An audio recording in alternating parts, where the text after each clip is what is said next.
say how helpful and useful it is to have regular meetings with your officials from the CBI as well as other business organisations, which I certainly learn a great deal from, and I'm most grateful to them for the time they give up. And I also hope you enjoyed the warm-up act that's just left the stage.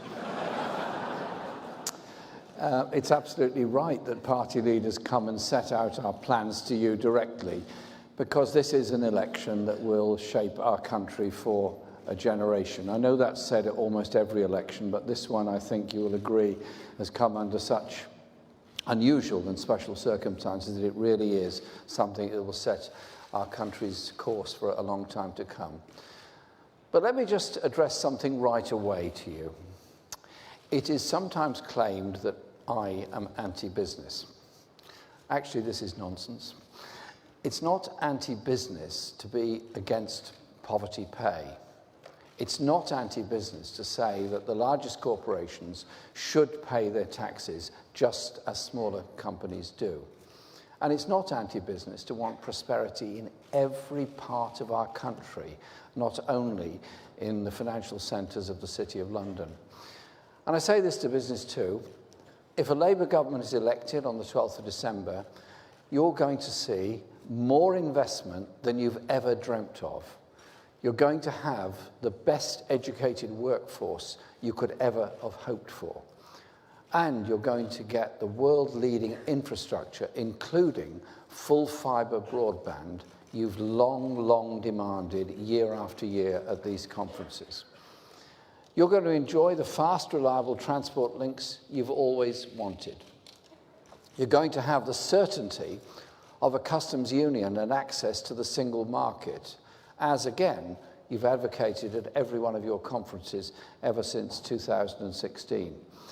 You and your business have so much to gain from a Labour government. Small businesses will see late payments tackled, whether those late payers are larger companies or government or local authorities. Business rates reformed because we know the damage they're currently doing to our high streets and our communities. And I think on this, it's important that we understand a high street isn't just a place of doing business. It's actually that sense of being and community that is very important. And I want to see that improved. And that means tackling the issue of business rates, as well as something I feel passionately about, much more support for very small startup businesses where often people tread a lonely path trying to set up a business they've dreamt of. So it is about access to finance improved through a business development agency as part of the new post bank that we'll be setting up. And that is, to me, a very important development of how local communities will develop. And yes, let's be frank, Labour will ask those at the top to pay their fair share in tax. And we will put an end to the tax tricks that allow the wealthiest individuals and the biggest corporations to avoid paying their way. And yes, we will bring some key services into public ownership. And I'm not making any apologies for that. It's not an attack on the foundations of a modern economy. It's actually the very opposite. It's the norm in many European countries. It's taking the essential steps to build a genuinely mixed economy for the 21st century. Even the city editor of the Financial Times called the privatisation of water an organised rip-off.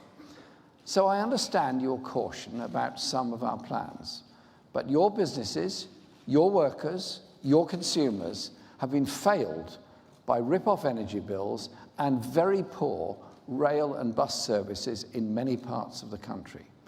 And I think, actually, many of you will know that, because you know things can't go on as they are. The Labour Party will be launching our manifesto on Thursday. But I see you've beaten us to it. We thought we were going to be the first, but you've got there ahead of us. You've published your own manifesto. And you've set out 3 great challenges for the next government.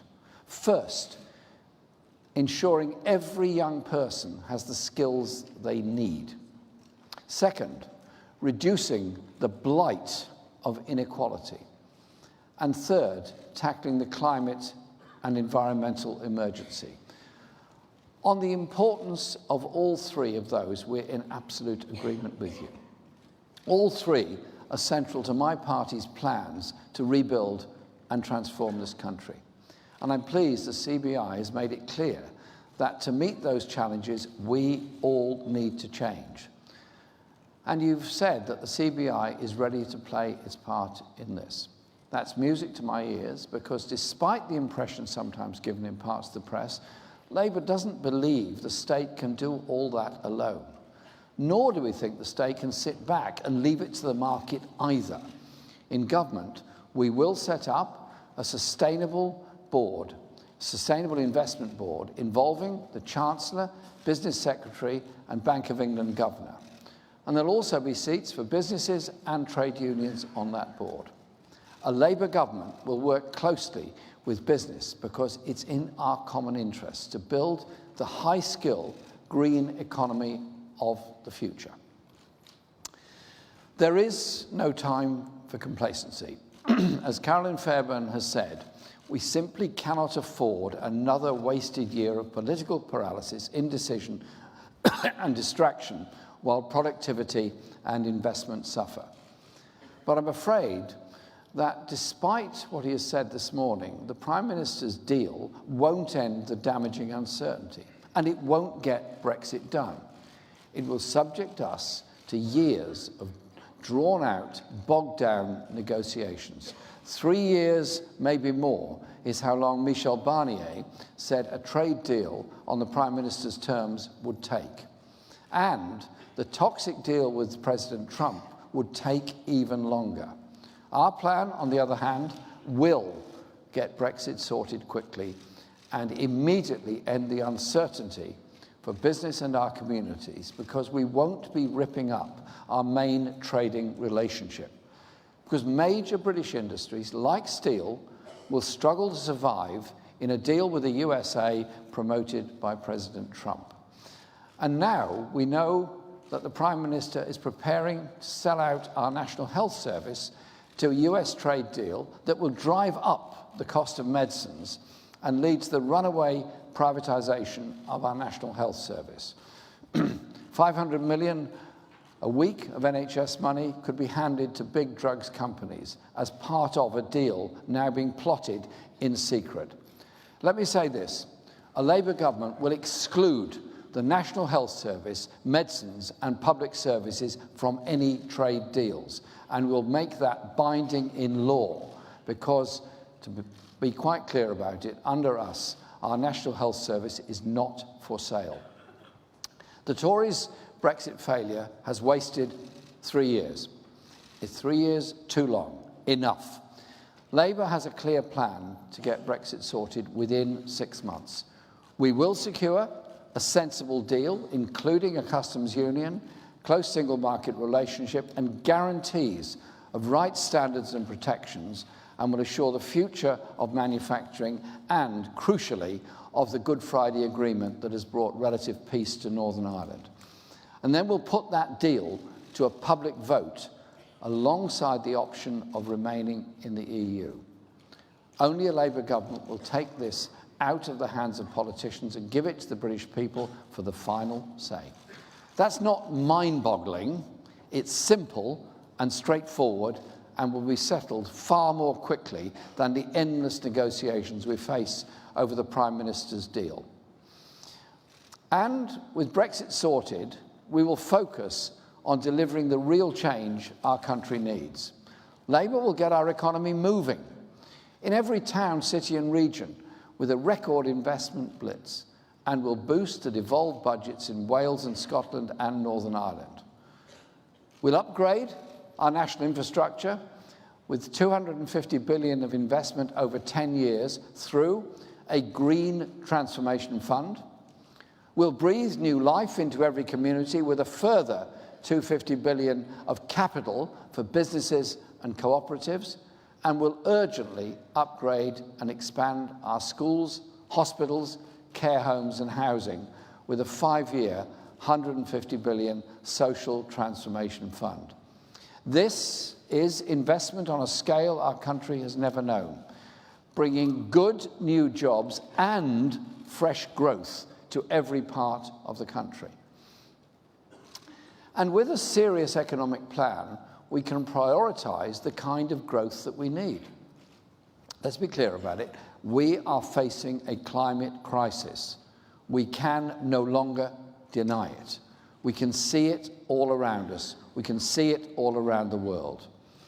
The recent floods in Yorkshire and the East Midlands were a vivid demonstration. This election is the last chance to tackle the climate and environmental emergency. It's also an opportunity to act before it's too late. Our green industrial revolution will be a central motor of our plans to transform our country and our economy, using public investment, create good, clean jobs, and tackle the climate and environmental emergency. And rebuild those towns that have been held back, those cities that have seen too little investment, and those communities that have seen almost nothing for 20 years. This will create huge new opportunities for businesses to expand, as well as for workers to take up new, well-paid, sustainable jobs, especially in renewable energy and green technology. We don't want anyone, anywhere, to feel they're shut out of these new opportunities. That means everyone, young and old, need to have access to education and skills training. And so, we will create a national education service, providing free education as a right to all throughout their lives. And we'll focus as passionately on technical education as on academic education.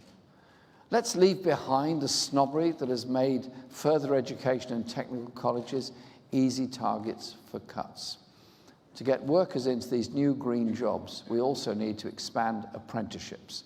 So today, we're announcing a new climate apprenticeship programme, delivering 320,000 apprenticeships in England alone during the first year of a Labour government. These climate apprenticeships will offer training to school leavers and workers looking to change jobs mid-career, creating the engineers, technicians and construction workers we need to transition to a green economy. 2/3 of businesses worry they won't be able to fill skilled posts in the future. Climate apprenticeships will help to address that, funded with money you, as employers, already set aside for the apprenticeship levy, as well as excess dividends in our planned inclusive ownership funds. And we agree with you that the levy needs reform, so we'll give you much more freedom in how to spend your levy funds by letting funds be used for a wider range of training, doubling the amount you can transfer to small businesses in your supply chains, and giving you more time to spend your levy funds.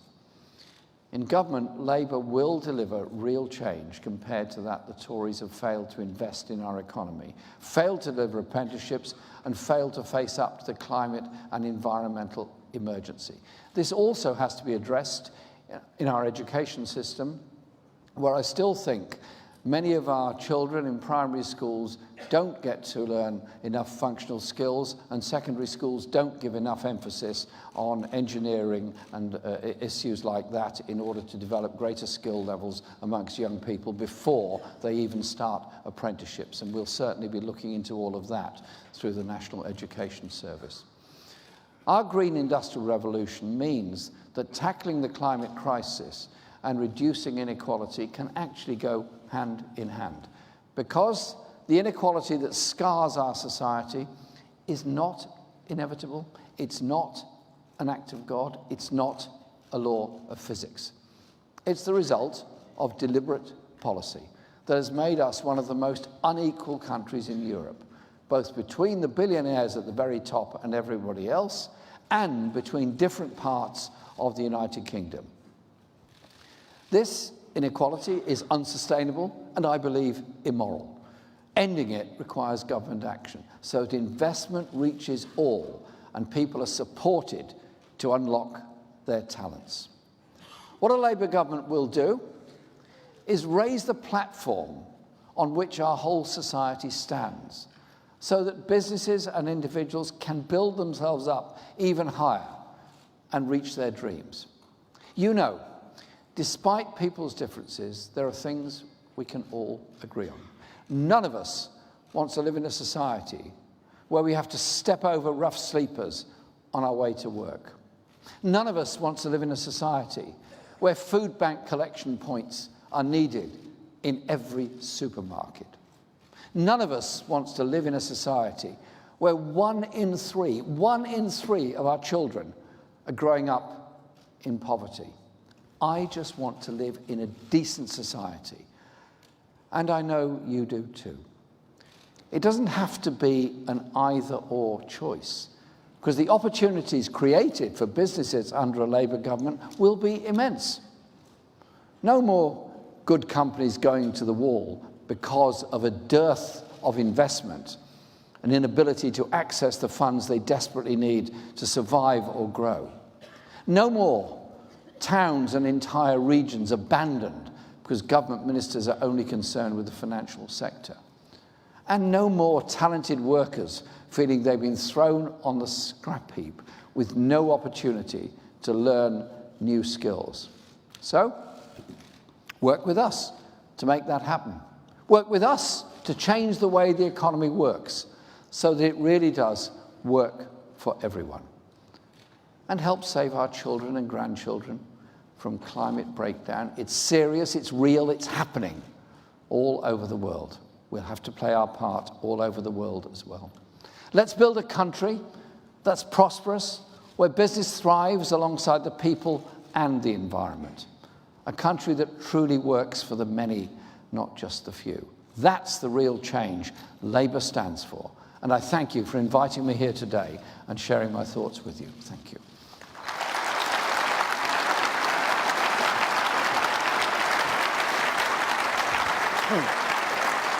Well, thank you.